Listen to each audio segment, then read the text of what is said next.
Alright. I believe we're definitely more than halfway through this stuff. Thank God. George Michael, Faith. I do like this album a lot. In fact, I would dare say it's probably the only George Michael album worth owning. At least I think so. Anyway, there's like 5 #1 hit songs off this album. It's pretty crazy. More stuff I don't know. I should know Lisa Stansfield. The name sounds familiar, but I can't put my finger on it. So, we got some John Tesh. Well, the album cover's pretty cool. Cross is a shadow, but the only song I know by... Oh. I'm sorry, there's a song on here called Rock of Ages. Probably not the Rock of Ages that I'm thinking.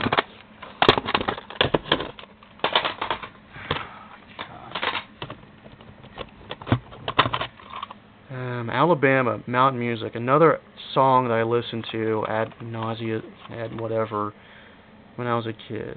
Play me your mountain music. That may be the first and only real country song I can completely get behind. Enya. My dad liked Enya. I wonder if he still does. My dad, something that could play cassettes. Once again, more religious stuff. Young Guns 2 soundtrack. I see more references made to Young Guns 2 than Young Guns 1. Was Young Guns 2 just a better movie? Oh, here we go. 90s movie something. 90s movie hits. Let's see what they are. Wind Beneath My Wings. Yeah. It Must Have Been Love. Yes. Unchained Melody. Yes. Somewhere Out There for American Tail. Making Whoopee. The John Dunbar theme. Yeah, these are early 90s stuff. Gotta get the late 90s. Late 90s is better. I don't know who you are. More Veggie Tales. Whatever. Oh my God, look at that. I'm gonna clean up that crap. I don't know what I was getting into. Leanne Rimes when she was barely in high school. Sitting on top of the world. You sure were, Leanne Rimes, but say Taylor Swift has got you beat. Taylor Dane, Tell It To My Heart. Tell It To My Heart. God. First time I heard her music on the radio, I thought she was African American. Anything but that. She made pretty good music, though. More religious stuff. Yeah.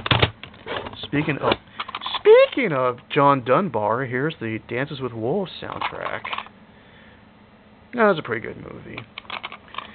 I would dare say probably the career highlight of Kevin Costner. Certainly wasn't Waterworld or The Bodyguard. Bodyguard was okay, but... Vanessa Williams, The Right Stuff. Before she was on Ugly Betty, is that the name of the show?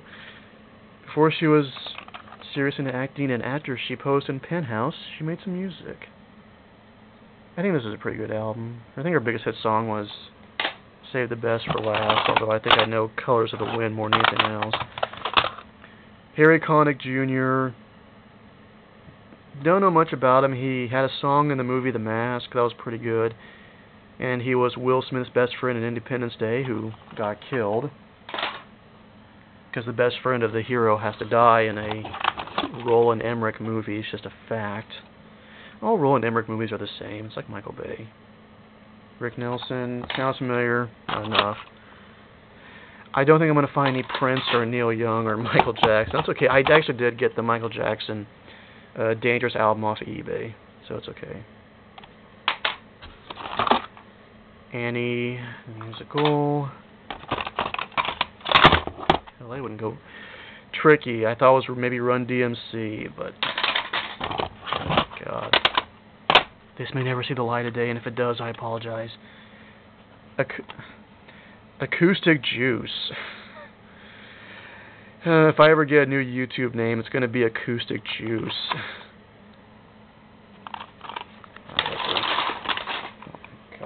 Pile. Classic country. Whatever. Glenn Campbell. You know, he did a song called Manhattan, Kansas. I wonder if it's on here. It's not. He did pretty good at the Grammys. Okay, the Kentucky Headhunters. Okay. Got a good basketball team. More from Babs, Barbra Streisand. Yeah, I would even go for Joni Mitchell right now if they had that. More religious stuff. More Christmas stuff. Just keeping it in there at this point. More Bach. Gloria Loring, I don't know who you are. Some Joe Cocker, live. There you go. Goodbye with a little help from my friends. It's a good song. I don't think Joe Cocker sounds that redneck, but... New Country. Is it as bad as the old one? Fats Domino. Once again, haven't more Mannheim Steamroller? Okay, well, looks like that's really about everything. Yeah, if I had a camera stand, this probably would be better, because I'm pretty sure I'm completely missing out on things, or hell. Okay. Alright. I'm gonna, hold on a sec, I'm gonna that damn pile. Excuse me. Just to try to make this video at least more interesting, because it wasn't as much as I thought it was, I'm going to show you my other cassettes I have. Consider this my cassette collection. until I get the Dangerous album from eBay. Because I got to make this video more interesting real quickly. Forrest Gump soundtrack. I love this soundtrack. Classic. I listened the hell out of this soundtrack when I was a kid. It's a good one. Get the CD, it's got more songs on it too, so. Billy Joel, A Stranger. Love Billy Joel. See, I would have gone for some Billy Joel stuff in there too, and didn't have any, but this is a good cassette.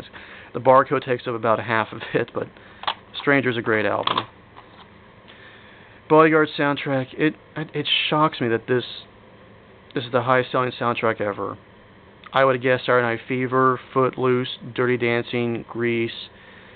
Saturday Night Fever and Purple Rain would be higher than this one, but then again, that I Will Always Love You song was #1 for 3 months, but why not? It's the highest selling soundtrack ever. It's not too bad. And, Whitney Houston's okay.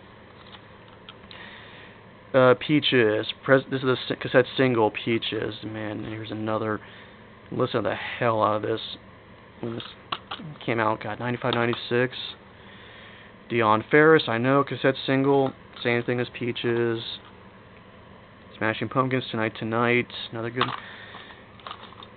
good one. Prince, Bad Dance. This is actually my sister's, I think, but big fan of Prince. Bad Dance is an okay song. I don't know. It's alright. It's not on any of Prince's greatest hits compilations, but I think that may be due to a copyright trademark issue. Ninja Turtles soundtrack. It's the Ninja Turtles soundtrack, people. Do I need to say anything else? This is one of the best soundtracks ever. Not better than Bodyguard. The one Prince cassette album I have, Parade. Very good soundtrack album. Last but not least, WWF Forcible Entry. You know what's funny? I mean, this came out in 2002. I mean, cassettes, I think, were pretty much obsolete by this time, so I'm actually surprised I was able to find this. I mean, weren't cassettes by 2001, 2 pretty much history? I mean, Vince was probably behind this, and we know how out of touch Vince McMahon is. He was probably like, yeah, we gotta put this on cassette, yeah. We gotta put it on 8-track too and CD, yeah, I'm Vince McMahon, damn it. Yeah, that's probably the worst Vince McMahon impression ever, but I had to end these series of videos on a good note because, I don't know, but, alright, well, found a few winners, but yeah, for the most part, stuff I don't know, but whatever, it's a mystery box. I got entertainment out of it. I don't know if it was quite worth $10, but whatever, so Anyways, thanks for watching, guys. Take care.